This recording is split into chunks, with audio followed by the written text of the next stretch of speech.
Hello, I welcome in the third part of the video where I am discussing the various security systems in the distributed system. Now, in this part of video, we will be discussing about the access control. While considering the access control, we need to address some of the general issues that are present in the access control. Also, some methods that allows us to implement access control like firewall. If in case there is a mobility of a code or code logic, then we have to use some non-traditional method called a secure mobile code, and at last we will discussing some of the well-known issue like denial of service. Now let us start with this part of the video. Now, talking about the access control, I will be focusing on these 4 points where some general issues of the access control will be discussed. Then we will shift to firewall, then secure mobile code, and at last denial of service. Now let us consider a simple client server model that we have used so far. In this model, client and server are setting up some secure channel for the communication.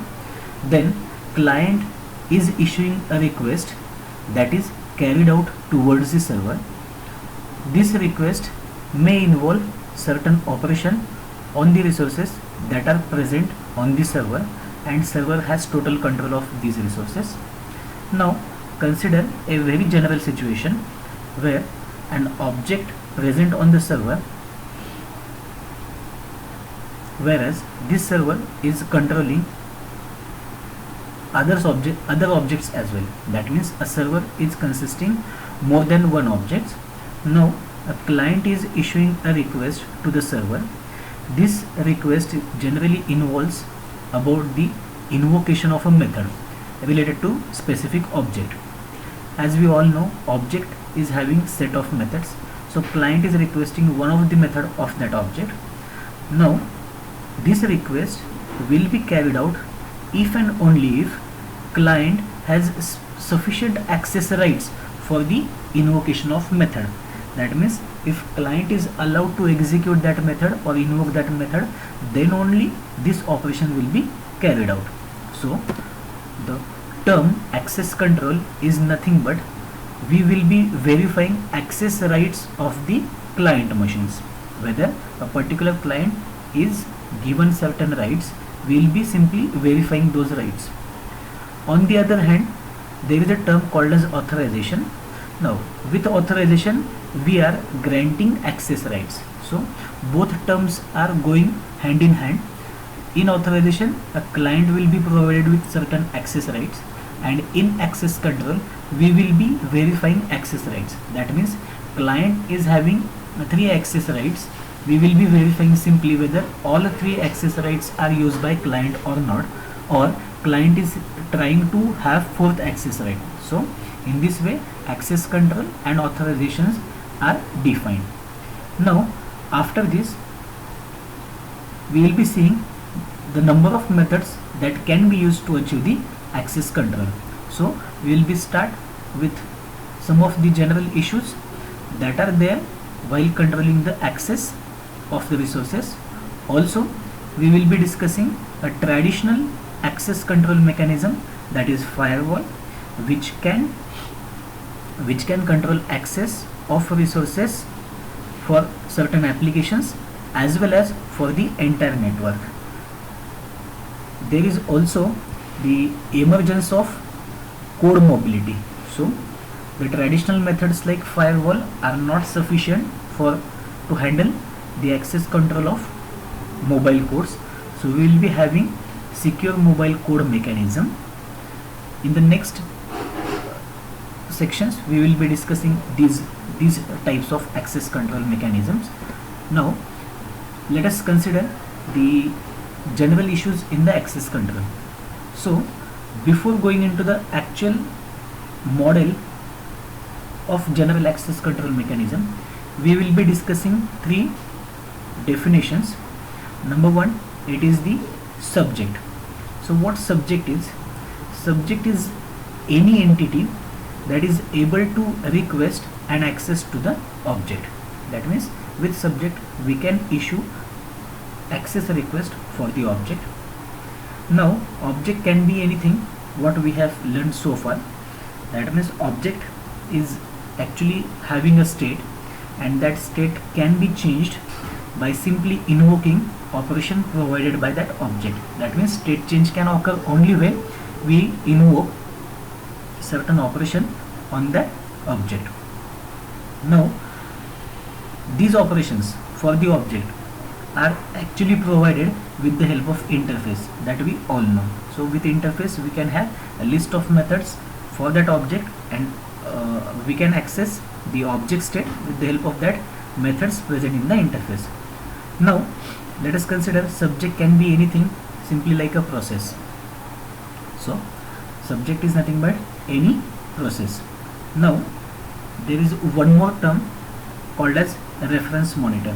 Now reference monitor is nothing but it is simply monitoring or watching or keeping record what subject can do and decide whether that subject is allowed to have specific operation or not. So as the name suggests, it will be performing the monitoring operation. So now controlling the access to an object is nothing but protecting that object against the invocation by subjects. Now these subjects, if are not allowed to perform some methods or the operation, then there will not be any chance that we will be able to execute the methods of object. So the operations that can be performed on the object are nothing but we can create some of the object, we can rename the objects, or simply we can delete the objects. So we can have operations like object management operations like creation, renaming and deleting.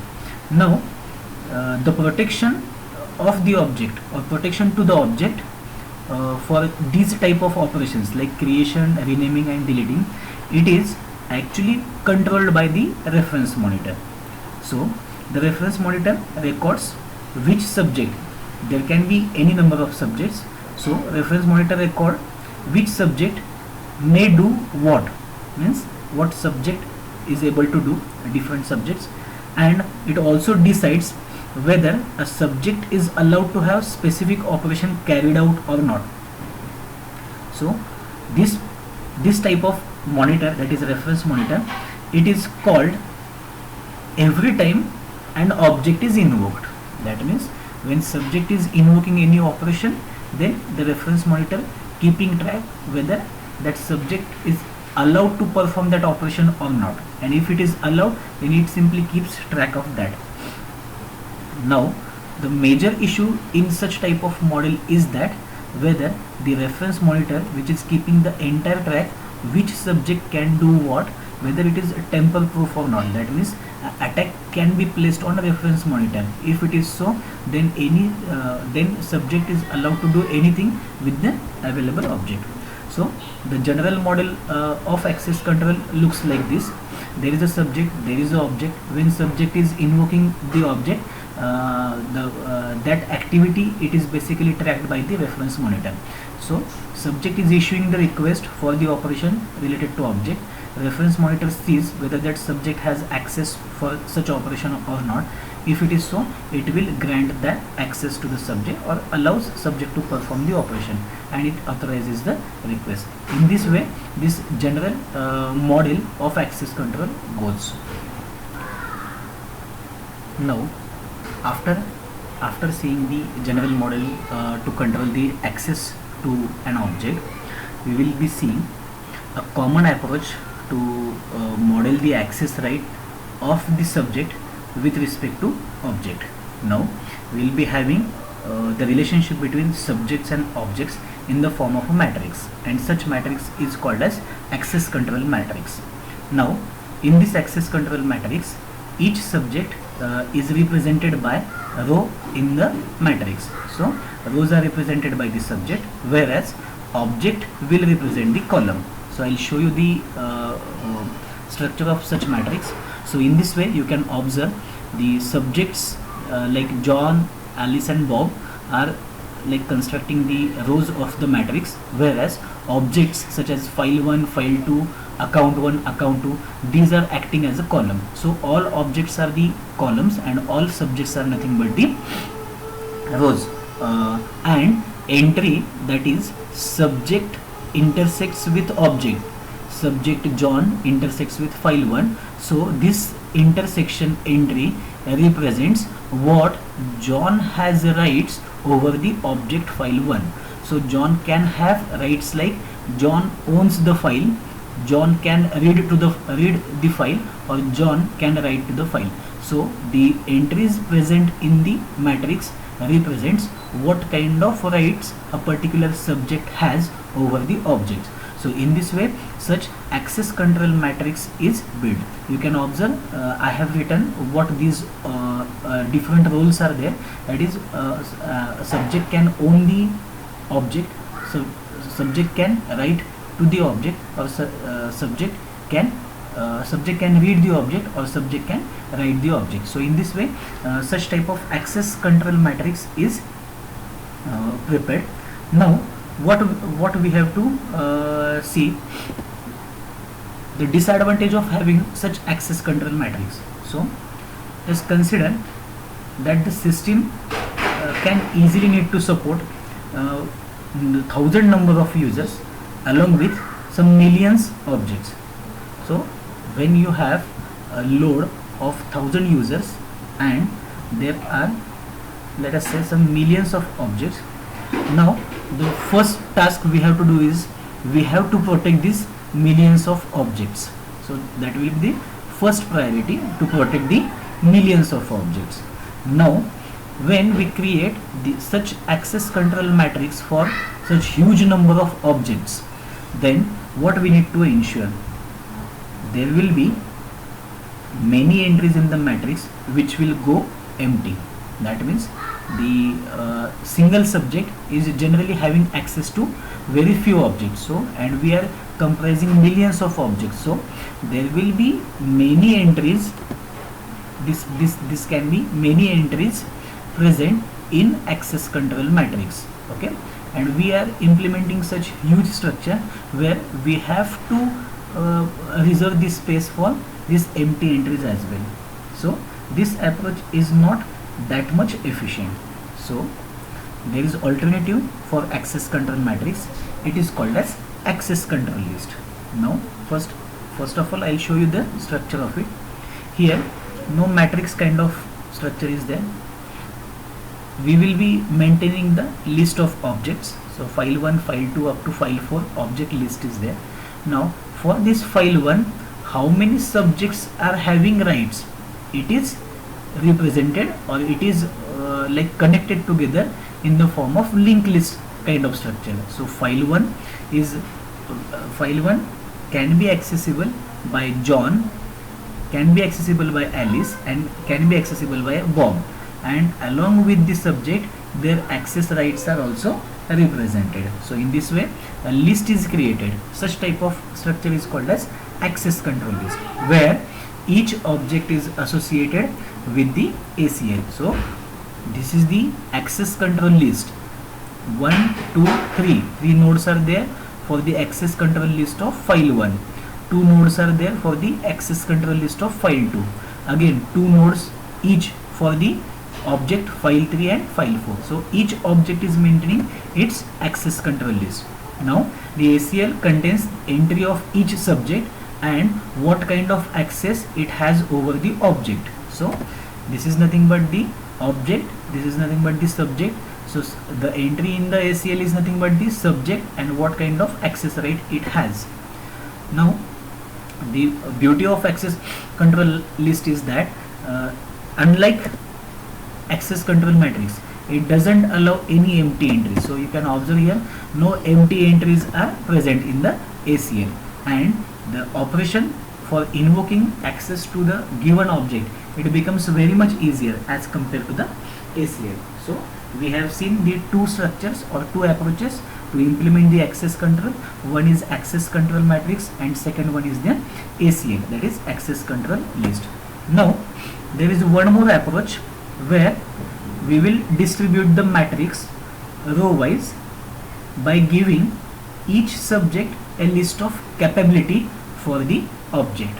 Now we will be having a matrix, we will be distributing the matrix where each subject, look at here, each subject, that is John, Alice and Bob, it has a list of capabilities, so what it can perform for each object. Now there will be subject and there will be a node for each object. Now John is having access over the object file1, and what capabilities John will have? John is having capabilities like it is the owner of file, he can read the file and he can write to the file. So this is similar to the list structure, but it is containing the capabilities of the subjects. That is why it is called as capability list. So this is this third structure we are seeing called as capability list. Now the capability list is held by the subject. A capability list of a given subject is nothing but list of object and what kind of access. So it is nothing but the object and what kind of access it has. So in this way the capability list can be created. It is similar to, or it goes on the same line, just like similar to the access matrix.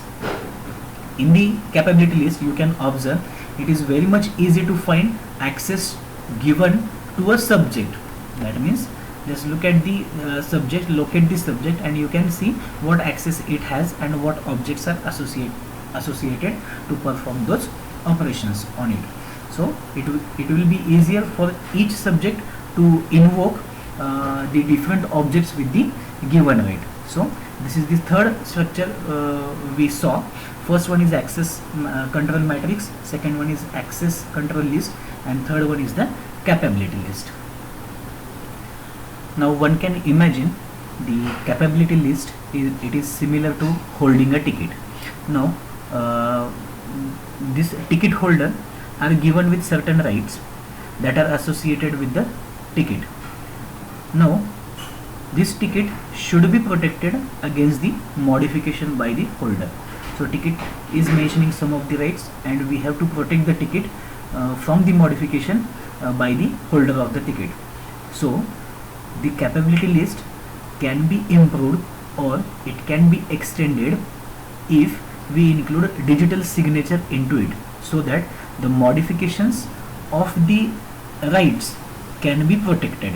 So such type of system will becomes more like suitable to have such type of access control mechanism in any distributed system. So now let us focus on the difference between how access control list and capability list are used to protect the access to the object. So you can observe two sections are created here, section A and section B. In section A we are discussing about how ACL can be implemented, and in section B we will see how capability list can be implemented. Now consider part A. So using ACL, access control list, when a client sends a request to the server, the first thing that server is doing what? So client is creating access request R as a subject S. So subject is creating a request R. So S comma R is sent to the server. Now server's reference monitor will first of all check whether it knows the client or not. That means whether subject S is present in the ACL or not. If ACL is present, now what it checks, client is known now, and whether that client is allowed to have a requested operation or not. So first of all a client verification is there, and after that whether the said operation is possible for that client or not, it is checked. If both are checked correctly, then only access request is granted. Whereas if we have capabilities in place, what we can do, a client simply send its request to the server. So request is created by the client for the object O, and that request is sent by the client only. Now the server is not at all interested who the client is. So client verification is not required, since the request is sent along with the capability. That means subject has sent its capability, subject has initiated the request, and subject has mentioned the object as well. So server is not at all verifying the identity of subject or identity of client. Server is only interested to check whether the capability sent is valid or not. So just verify the capability, and whether the requested operation, that is this request R, the requested operation, it is listed in the capability or not. So whether the request R, that is operation R, appears in the attached capability or not, this is the only part checked by the server. If it is present, then the access is granted to the server. So in this way we can see the difference between the operations performed in the access control list and in the capability list. Next we will be seeing the protection domains. So till now we saw the ACLs, that is access control list, and the capability, and how they help in efficiently implementing the access control list matrix, where they help us to ignore all empty entries. That means the access control matrix which is suffering with the problem of having empty entries, that can be removed with the help of ACLs and capability. Nevertheless, this ACL or the capability list can still become quite large if we are not taking any specific measures while implementing them. So there is a general way of reducing access control list, that is nothing but making use of the protection domains. This protection domain consist of a pair. Now in the pair, what two entries are there? The first entry in the pair is nothing but object, and the second entry is nothing but the access right. So I'll just show you the protection domain. So this is nothing but the domain 1, domain 2, and domain 3, where these domains are consisting a pair of entry. That is, first entry in a pair is nothing but the object, and second entry in the pair is nothing but the what access rights given for that object. Similarly, second object, that is file 2, it has the access right read and write. This is nothing but the entries of the objects present in the domain 1. Similarly, we have one object file 2 similar to the domain 1 file 2, but file 2 in the domain 2 is having access rights such as read, write plus execute. So here in the domain 1, file 2 can be only read or write, whereas in the domain 2, file 2 can be read, write as well as execute. So in this way, domain wise access rights are changed for the given object. So what protection domain is? So it is the attempt to reduce the length of ACLs. So this is introduced as an improved version of ACL, where the length of ACL is reduced to some extent. Now the protection domains can be again extended or can be improvised to have a group based protection domains. Then we have role based protection domains, and lastly we have interface based protection domains. So there can be different variations we can have in while implementing the protection domains. These protection domain will not be focusing on subject IDs. Okay, instead they will be having an entry consisting object and the access rights. So what domain is called as? Domain is nothing but the abstraction of set of access rights. So what we are abstracting? We are abstracting access rights with the help of domain. So domain name itself consists of the access rights. So we need not to explicitly say about the access rights. Request for carrying out certain operation, it is always issued within a domain. So requests are specific to the domain. So I can request to file 1 or file 2. So when a request is given for file 1, then I can able to operate on file 1 with the access rights as read, write or execute only. If I am issuing a request for the domain 2, then I am able to access the file 2 and I can perform read, write and execute operation on file 2. So in this way domain wise access rights are changing. So when a subject want to request for the operation, the reference monitor is looking up for the domain associated with the request. So what a particular request can consist of? Request can consist of the domain name and the object name. So within a domain 1, which object that I want to access. So based on that object, we can easily figure out what access rights are associated for that object within the domain. So this is about the simple structure, how we can implement the protection domains. Okay, so here the reference monitor, when sees the request coming for particular domain, so it sees whether that request is allowed to be carried out or not. So the task of reference monitor for a given domain is nothing but check the request contents basically, okay, whether that request is possible to execute within that domain or not. Next we can see an improvised version of protection domain. It is nothing but the group. So we can form the group of users, and to that group of user we can provide certain access, or we can limit the access within that group. So I am giving one example over here. Consider company's internal intranet is there, and there is a web page. This web page should be available to the every employee of that company, and it should not be accessible to anyone else.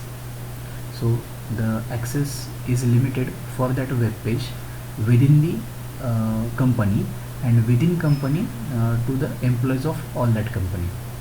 Now here, instead of adding an entry for each possible employee in the ACL for that web page, that means employee is the subject and web page will be object.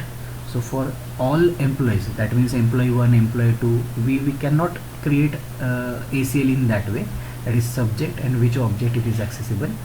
What we can do, we can create a group employee which will contain all the employees, and instead of assigning access to each of the employee, we will be assigning access to the group called as employee. So automatically the list gets reduced, where we are actually focusing on the employee group. But here only thing is that we need to maintain a separate list of all the employees, and we have to refer this employee group to that list. So this is how we can create the group. And the task of reference monitor, now reference monitor will only check whether the request issued by any of the client or any of the user, whether that user is present in the given group or not.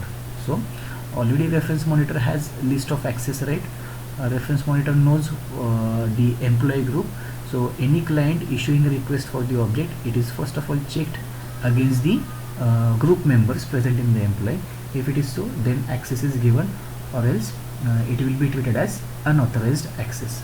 So what we can do, we can form the hierarchical structure basically.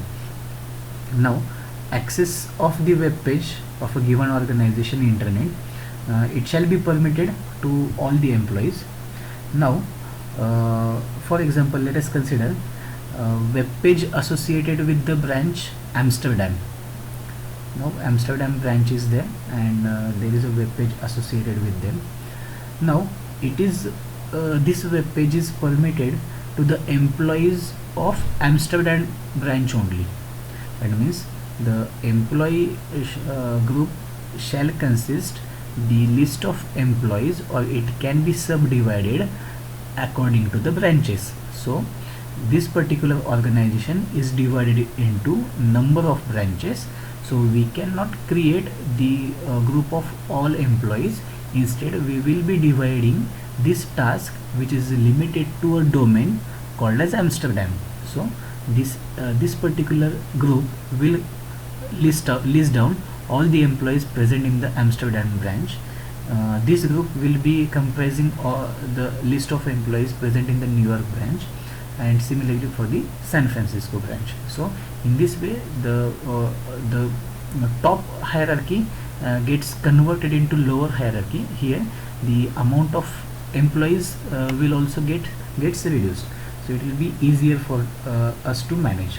So talking about the advantage and disadvantage of the group, as you can see, the advantage is pretty clear of having hierarchical groups.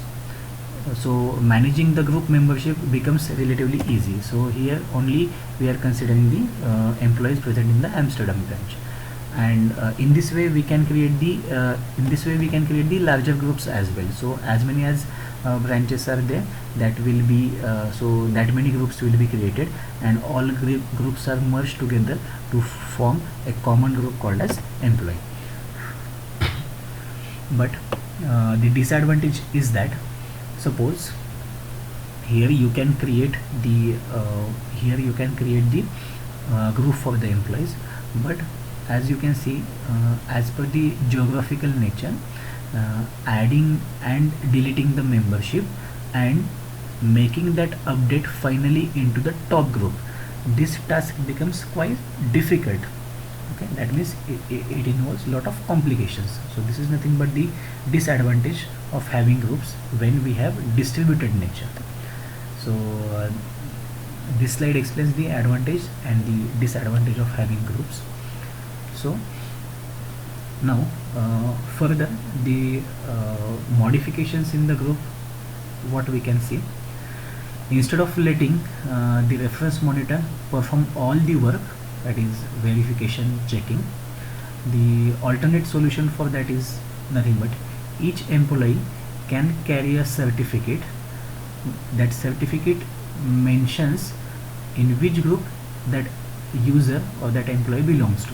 That means a certificate or token will be there provided to each employee, and that token will consist the identity of a group to which it is belongs. This certificate, it is similar to the capabilities. What capability list is, we have already seen. It is subject identifiers basically. Now issuing certificate is okay. Now but how we can guarantee that the certificate is genuine and that certificate is not modified or not changed, altered? So for that reason, the certificate can be digitally signed by the employees. So we can implement, or we can add the digital signature mechanism while issuing the certificates. That means when user digitally signs the certificate, it guarantees that this particular certificate, it is owned by the user. So user further cannot deny any fact if he or she has made any changes in the given certificate. Next, similar to the groups, we can also have role-based access controls. So in a role-based access control, where a user always logs into the system with a specific role.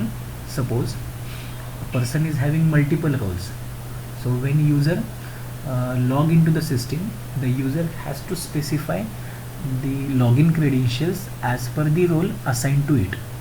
So the example says about it, suppose an employee Bob is having certain roles associated with him. He could be head of the department, he could be manager of a project, or he could be member of a personal search committee.